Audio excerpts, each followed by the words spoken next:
Okay. Good morning students. The next topic we are going to see is sentence correction or sentence improvement. This sentence correction can also be said as error spotting. Generally, this type of questions are asked in competitive exam to check our grammatical knowledge. The main objective of this course is to teach you how sentence correction questions works, and it helps you to stop getting trolled by people for your wrong vocabulary.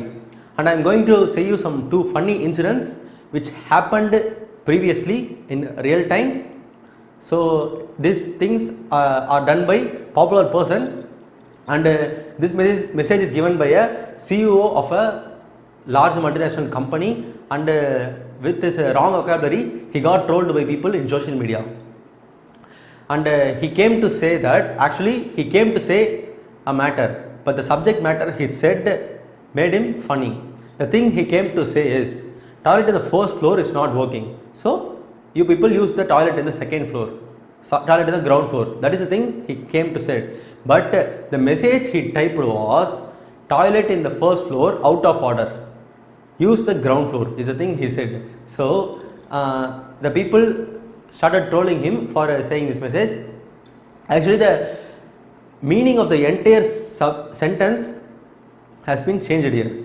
And there is also another funny example in which an employee of a company sent a mail to his manager.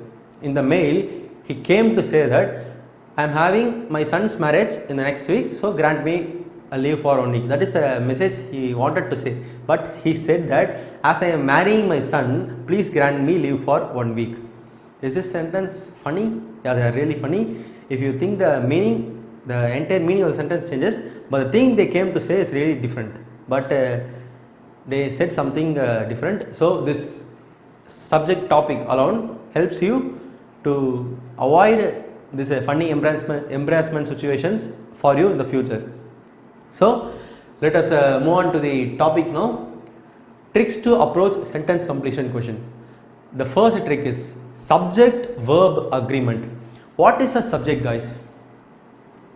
A subject is a doer of an action, and before it is in some sentences it is difficult to find the subject. So initially you have to find the verb initially.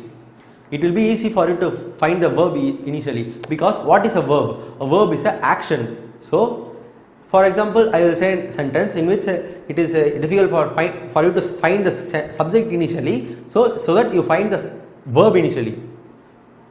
So with that finding that verb, you can get the subject. Consider the sentence: from the ceiling hung the fan. What is the subject here? You can think clearly and say the answer. And if you people say ceiling is the subject here, you are absolutely wrong, because ceiling is not the subject. So only I said initially find the verb of a sentence. What is the verb here? Hung. It is the verb here. It is the action here. So hung the fan.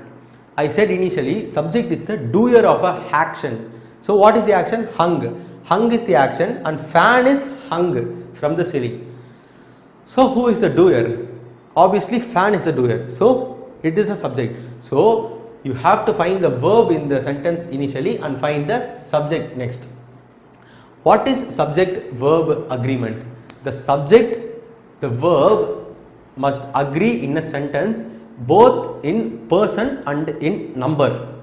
So is it clear? It means a singular verb must take singular subject and plural verb must take plural subject.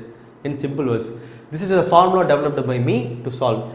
Singular verb. What is a singular verb? We can see an example regarding this. Plant grows, and it is clear that plant is a singular subject here. Grows. What is grows? It is the verb. So is this verb singular or plural?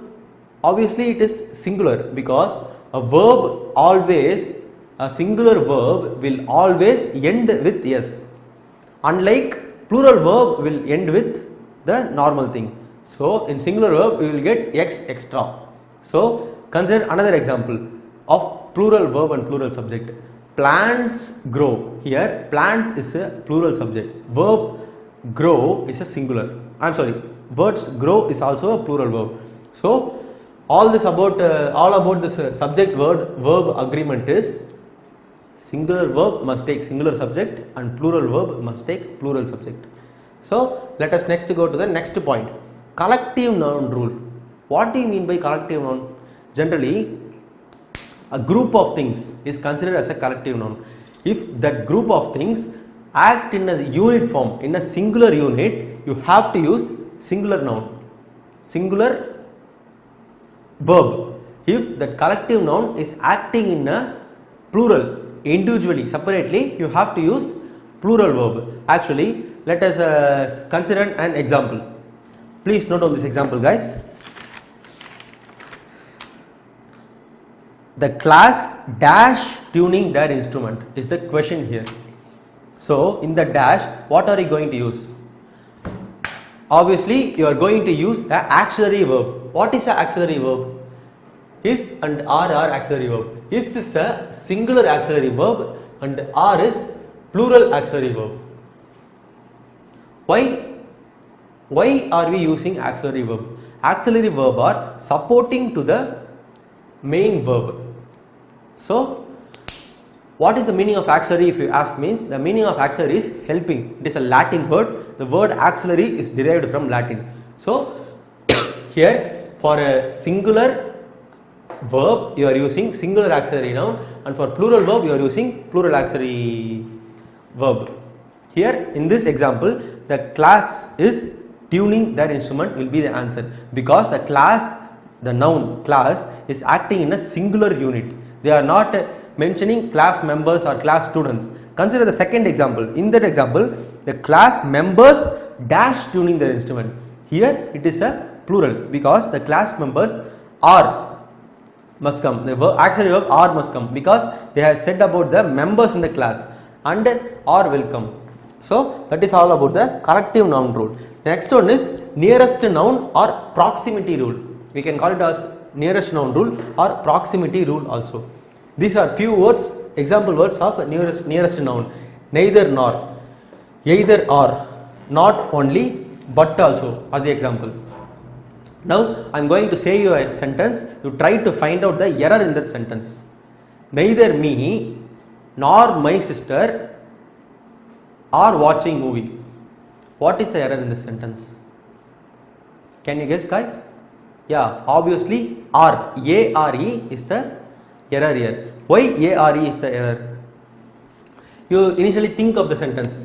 Neither me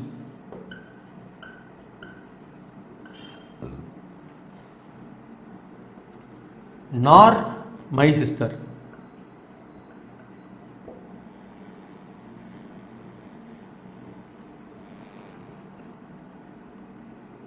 are watching movie. Are watching movie.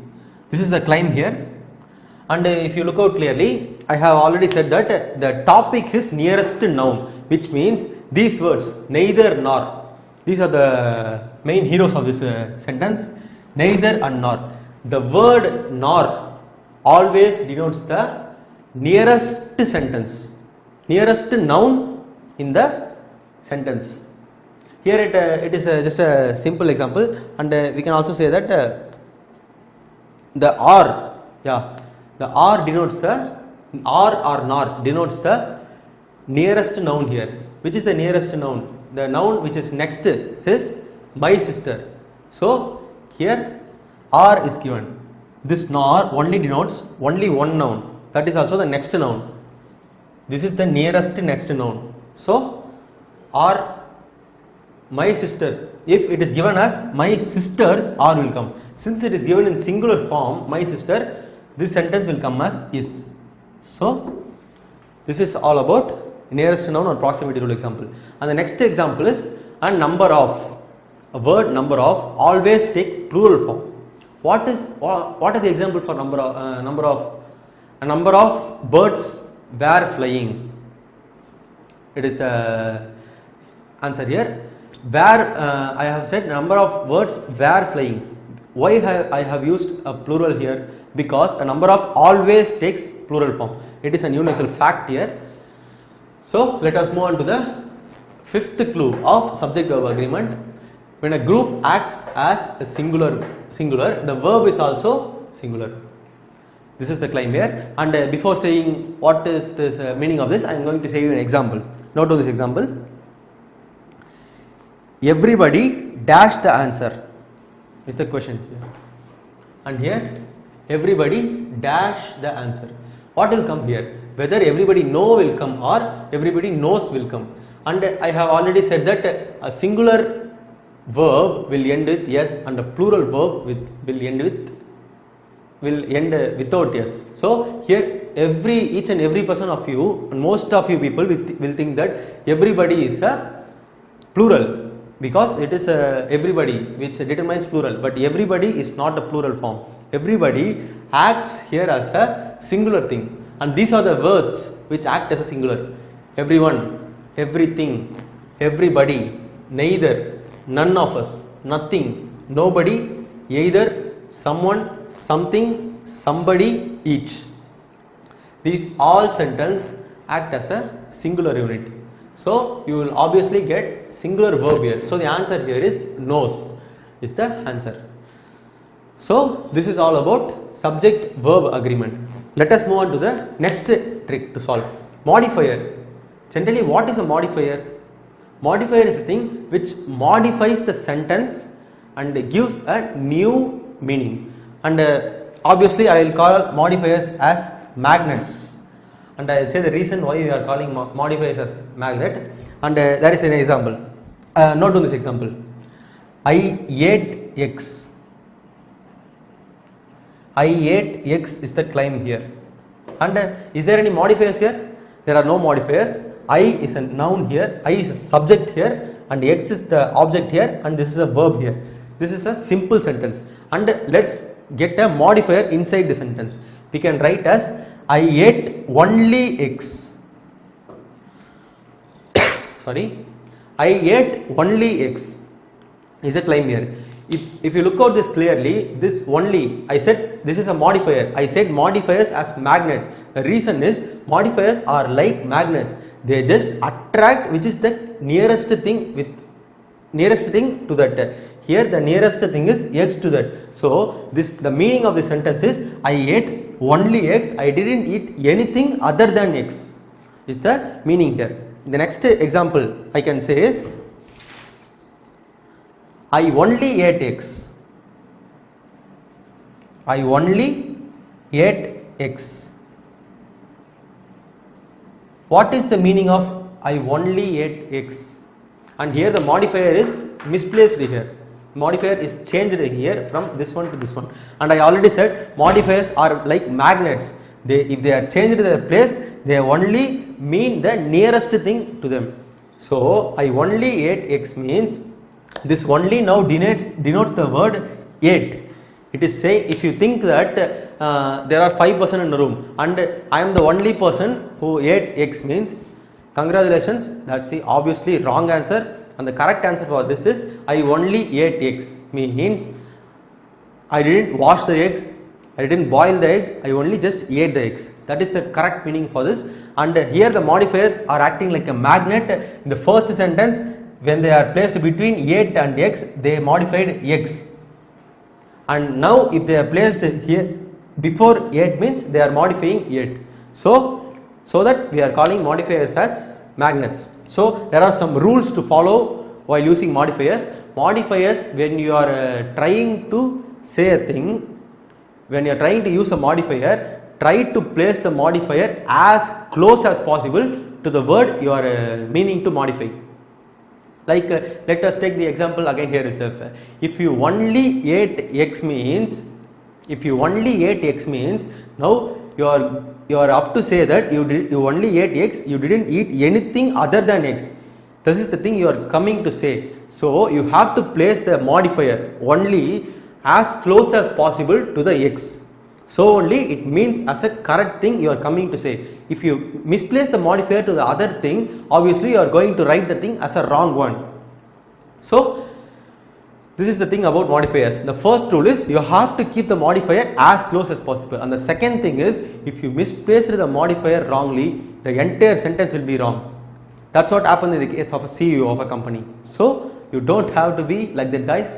Use the modifiers correctly. Modifiers are always like magnet. So let us see some more example of using modifiers. Before those examples, now I am going to give you some examples. There are some errors, there are misplaced modifiers in this question. So you have to find which is the modifier initially and in which place they are up to come. So this is a task now. Please note down this question. He lost nearly 5,000 rupees in Hyderabad. This is the claim here, and if you could watch it clearly, obviously most of you people, if you understand what I am teaching from starting to this point, you can easily find what is a modifier here. Here the modifier is nearly. So nearly is the thing modifying. So nearly is placed near 5,000 rupees. So what is the meaning of this sentence? He lost nearly 5,000 rupees in Hyderabad, which means he didn't lost exactly 5,000 rupees. He lost an amount nearby 5,000. It may be 4,500. It may be above 5,100 also, because both the things are not exactly 5,000. It is almost 5,000. This is the thing they are coming to say. And the next here is they have modified the nearly in other way, and see how the meaning of the sentence has been changed here. He nearly lost 5,000 rupees in Hyderabad, which means what? In the first sentence, nearly is placed before 5,000 rupees. It means the modifier means about the cost. Now the modifier is placed before lost. Now the modifier means he nearly lost, means he would have lost. That is the thing here. He would have lost. He just escaped in a small amount of time. That is the thing said here. And note down the things. It will be easy for you to solve questions. There are actually 3 types of modifiers: adjective modifiers, adverb modifier, and phrasal modifier. Note down each and every example for each type of modifier. For adjective modifier, a beautiful girl was singing. Here beautiful is the adjective. If the word beautiful is placed after singing, it will come as an adverb modifier. What is generally an adjective? An adjective is a word which describes the noun clearly. It is what adjective means. A girl was singing is the claim here. If the word beautiful is placed before girl, it is an adjective. If the word beautiful is placed after singing, it is an adverb. So this is the difference between adjective and adverb. Here a beautiful girl was singing is an adjective modifier. A girl was singing beautifully is an adverb modifier. There are phrasal modifiers also. Standing on the stage, a beautiful girl was singing slowly. What is a phrasal modifier? Phrasal modifier is a couple of words or 3 words which modifies the sentence they are coming to say. Here standing on the stage, which means the girl in the first 2 sentences they didn't mention the place the girl is standing. The girl may be standing on the floor also. The girl may be singing in the aeroplane or helicopter also. But here in the phrasal modifier it is clear that a girl was standing on the stage. So it is called phrasal modifiers. So there are some examples for a misplaced phrasal modifier. Here are some funny examples, and you can note down this because you won't forget in future after you are referring these things again. So here is the phrasal modifier. Hanging on the wall, my mom liked the clock. Can you note down the error what is here? In this sentence, the phrasal modifier is hanging on the wall is the phrasal modifier. Next they are given my mom liked the clock. So the phrasal modifier, I have already said modifiers are like magnets. They will only modify the nearest sentence to them. Here hanging on the wall, my mom is the nearest sentence. So the subject is nearer to the phrasal modifier here. The clock is the object.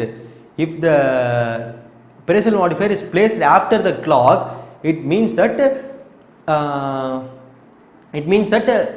my mom liked the clock hanging on the wall. So since the phrasal modifier is placed before mom, the meaning has been changed entirely as my mom is hanging on the wall and she is liking the clock. Is this meaningful? Can anybody's mother hang on the wall? This is just funny. And let's move on to the next funny example here. He bought a dog for his brother named Julie.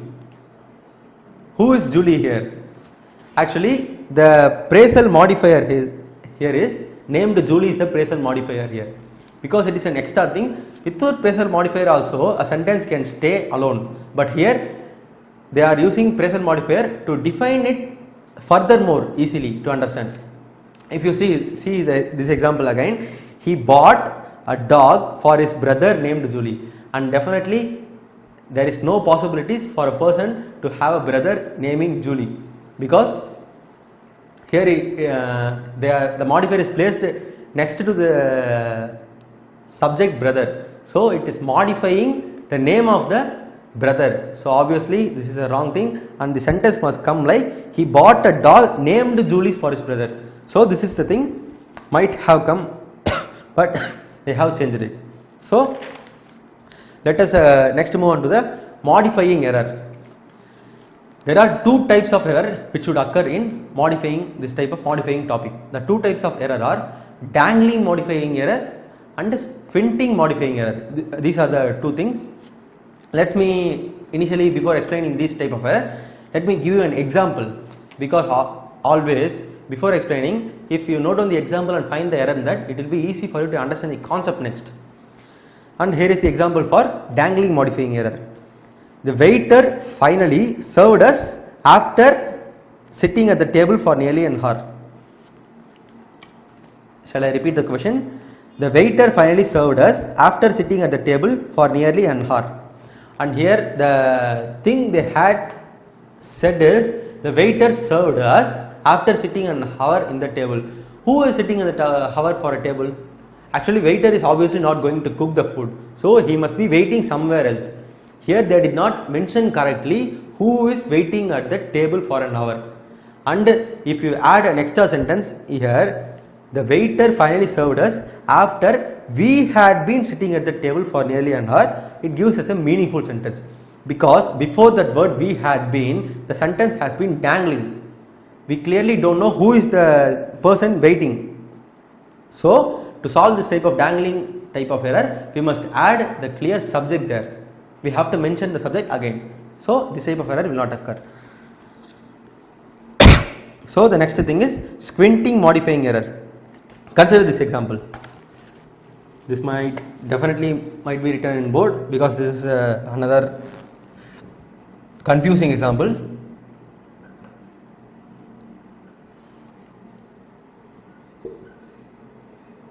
Students who miss classes, you also write down in your notebook, students. Students who miss classes frequently fail the course.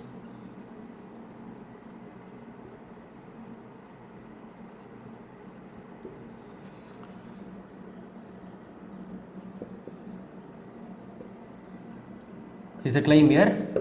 This is an example for squinting modifying error.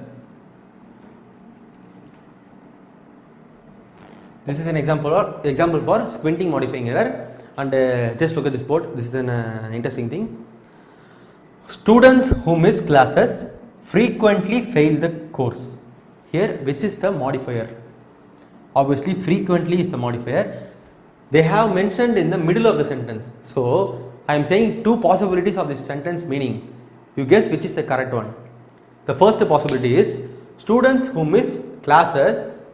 The students who miss the classes frequently will fail the course. So here the modifier in the first sentence is denoting the frequency of failing students. So the next possibility is students who miss classes frequently fail the course. The second claim is about this thing is mentioning the attendance of the students. If the students miss the classes frequently, so this frequently is now denoting the students who are missing the classes, fail the course. Now you say, which thing is this frequently denoting? And if you choose any one of the option, obviously both the option have equal possibilities of getting as a right answer. Why? Because both are having a meaningful sentence there. So you might mean something, the understander might understand something. So for that purpose you have to mention it clearly. If you change the sentence as students frequently who miss the class fail the course, means initially it is denoting this one. Students who miss classes fail the course frequently, means frequently denote the second thing. So what you are coming to say, you have to mean it correctly. And I am saying again and again, modifiers are like magnets. You have to use it in the correct place or the entire meaning of the sentence will be changed. So that's about the second thing, modifiers. So this is an example. Of, OFF is the thing next, and this thing is physical separation or move from table, like this. If there is a book in the table, I take it off the table, means you are taking the book off the table. So these things are the place preposition, and now I am going to say the time preposition. Note on this is the important thing. We get always confused where to use which things, and if I say these things, it will be easy for you to understand. For time preposition, you can note down this here: on, in, at. What does on denote? On denotes particular, the word on denotes particular day or date. Is the thing the word on is denoting. What is the word in denoting? In denotes something happening in a month, year or season. So for example, we can say, note to this example, I visited America this summer. So I visited America this summer is the example. It denotes I visited America in this summer. So it denotes the season. And the last one is at. At denotes the time of the clock. For example, you can say daily I eat at 8 o'clock. So it denotes a particular thing. In denotes other thing, on denotes other thing, and at denotes other thing. If you guys clear about the difference between these three things, you can solve all the question. And the final clue is determiners. What is a determiner? A determiner is a thing which defines the quantity of a thing. The examples of determiners are few, a little, much and many. So I think I hope you guys understand all these things. We have saw the clues to solve sentence correction or sentence improvement or error spotting questions, and let's meet at the next topic. Thank you. Okay students, let's move on to the next clue for solving sentence correction and sentence improvement question. The next clue is parallelism error. What do you mean by a parallelism error? In a parallelism error, you must maintain the grammatical structure of the word. So, what are the chances of occurring error? In which places parallelism error can occur? It can occur in a noun, in a pronoun and in a verb. So, if I say an example to denote parallelism error, it will be easy for you to understand. Please take down this example, guys. I am going to say a sentence. You have to find the error in the sentence. Today, I will clean the bedroom, the living room and feed the dog. Is the question here, and you have to find what is the error in these things. And most of you guys while solving, you think there will be no error in this question, and there is an error.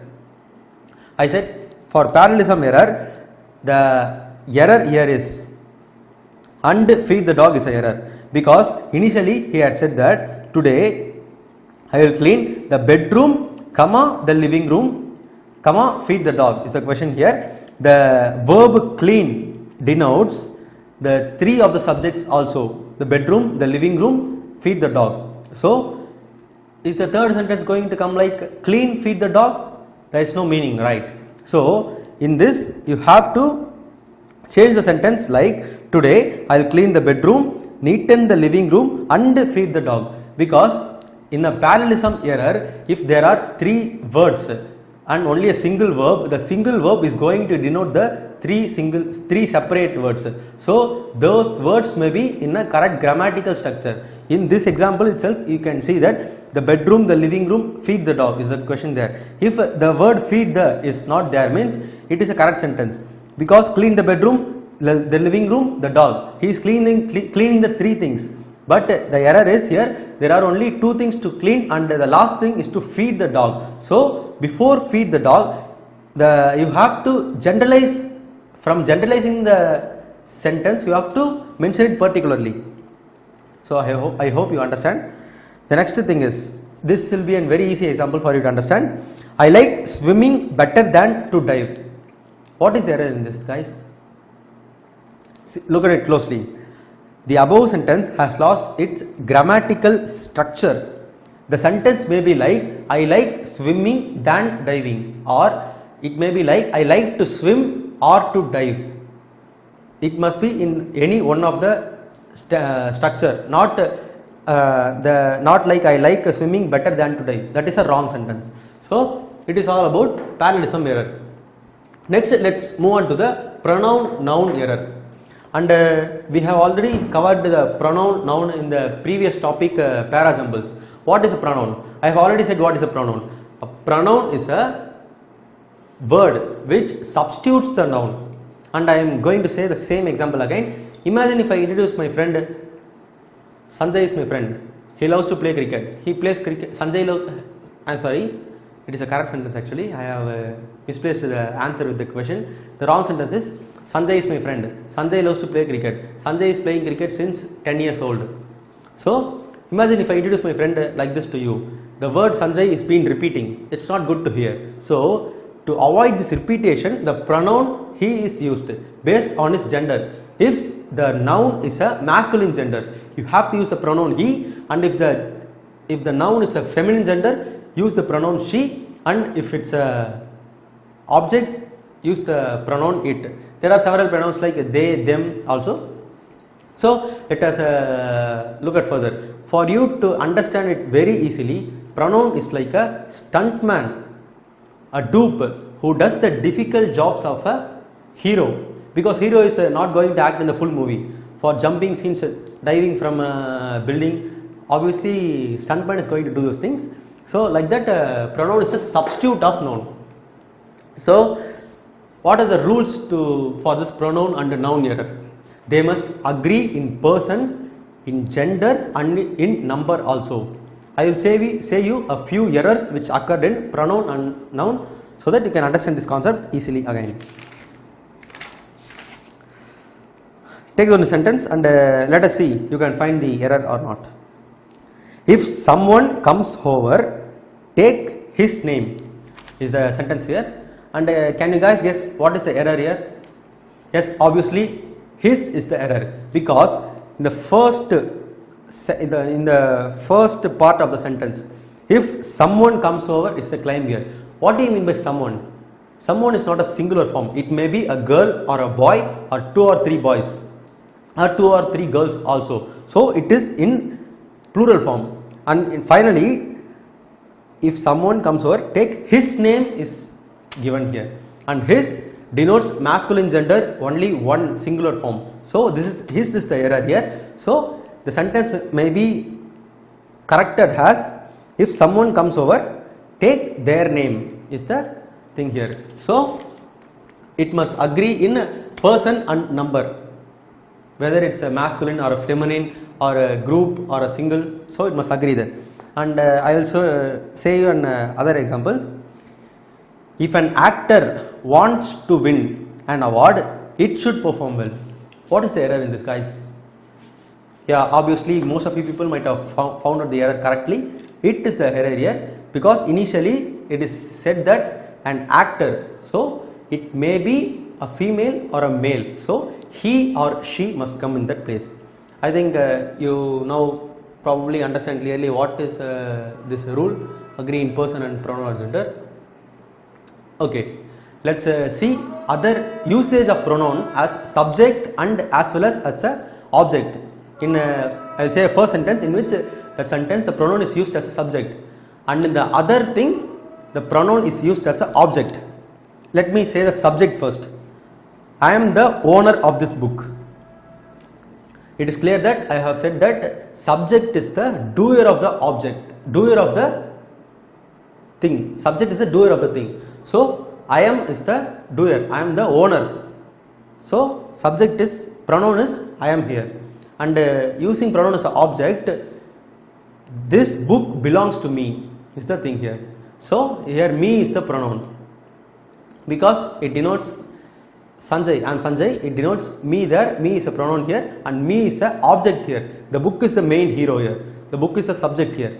So I hope you have understood how to use subject as a pronoun and subject as a this object, pronoun as an subject and pronoun as an object. And to make it clear, to make it further clear, I will say an easy example for you to make it how to use pronoun as a subject and pronoun as an object. In the first thing, Raju and I played chess. What is the pronoun here? The pronoun is whether a subject or an object, and the easy clue is the pronoun answers the question who. So you ask a question to yourself, who is playing chess? The answer is Raju and I playing chess. So like that. And here is another example for pronoun as an object. The cake was eaten by me. So here me is the pronoun, everybody knows that, but the question is whether the pronoun is object or subject. This question answers the whom. So when the pronoun is used in object, it answers the question whom. That's it, guys. Next, there are two types of pronoun here. One is possessive pronoun and another one is indefinite pronoun. And the words for possessive and indefinite pronouns are mine, ours, yours, its, hers and his. It possesses. You know, obviously most of you people know the meaning of possess. So these are called possessive pronouns. And indefinite pronoun, they are anyone, everybody, somebody. So these things are not defined in a particular. Who is the object or subject? It is not defined here. So they are called indefinite pronouns. So this is the next clue to find error and sentence correction. Verb time sequence. So this much this topic is all about which tense we must use in a particular time, whether it must be a past tense or it must be a present tense or it must be a future tense. This thing says about this verb time sequence says all about that. And the other thing to note is verb and time must be in proper form. What is this verb and time must be in proper form? Let us solve this with an example. Here, note on this example. I will give some error questions which is not in a proper form, the verb, both the verb and time. The example is, she came tomorrow. Think of the sentence, she came tomorrow. Is this in its correct form? Like she is the subject here, came is the verb here. What is tomorrow?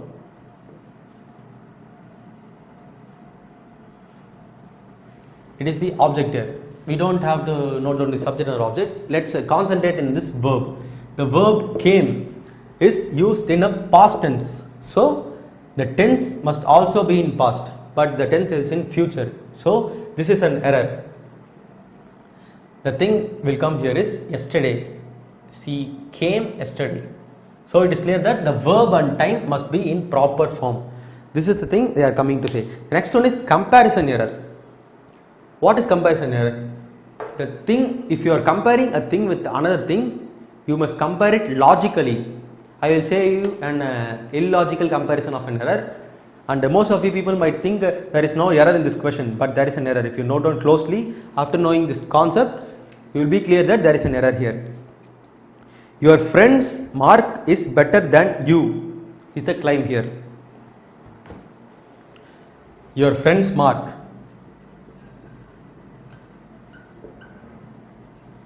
Friend's mark is better than you is a claim here. Here the mark of your friend is being compared with you. Is this a right comparison? No, that's wrong. Your friend's mark must not be compared with you. Your friend's mark must be compared with your mark. So here it will come like yours is better than yours will be the right thing. So this sentence is logically wrong initially, and if you had the logically correct sequence, you can avoid comparison errors. This is the thing. Next one is preposition. What is generally preposition? Preposition belongs to the topic parts of speech, which we are going to cover, and I am going to give a short introduction which you can solve it easily here. Preposition is in and at, in, at, under. These are the examples of preposition. A preposition is a word which links the noun, verb, pronoun with the other sentences of the word. This is called preposition. Let us see an example for preposition. Example, note on this guys. There is a ball under the table. So the ball is the subject here, table is the object here. To link that, there is a preposition called under. It denotes the place of the ball where the ball is kept. So this is the preposition here. The next is, we have to know the difference between in and into. Mostly they are very similar words. There is a difference between in and into. If I say an example, it will be clear for you to guys to understand. I walked into the house. It is the example for in. Here the next is, I found a ball in the cupboard. Can you guys find the difference between into and in? In the first example, I walked into the house. Here it is, the object is moving into the house. You have to use into when it is moving. There is a ball in the cupboard, which means the ball is stationary in a place. So I hope you guys can understand this easily. The next is, find the difference between onto and on. The next thing, it is the same thing, like for on the object is in rest, and for onto the object is in movement. There are two types of preposition guys. One is place preposition and time preposition, and I will say some conditions where you are going to use place preposition. Please note on this, this is very important thing. Place preposition, which it can be used in specific places and address. Place preposition are used in specific places and address. For example, you can note on this, like I met her at the airport. So at is a place preposition here. Like that, there are many place preposition, in, beside of, like that. So if a place preposition, example of place preposition, if place preposition in is used, it determines the geographical regions, continents, countries and cities and town. So the preposition in denotes these things. The preposition beside denotes next to, at the side of. The girl is sitting beside me, which means she is sitting next to me, is the meaning there. The next preposition, place preposition, is of. Of says about the distance or direction. Hyderabad is 100 kilometers off to Andhra Pradesh. For an example, I don't know the exact distance between Hyderabad and Andhra Pradesh.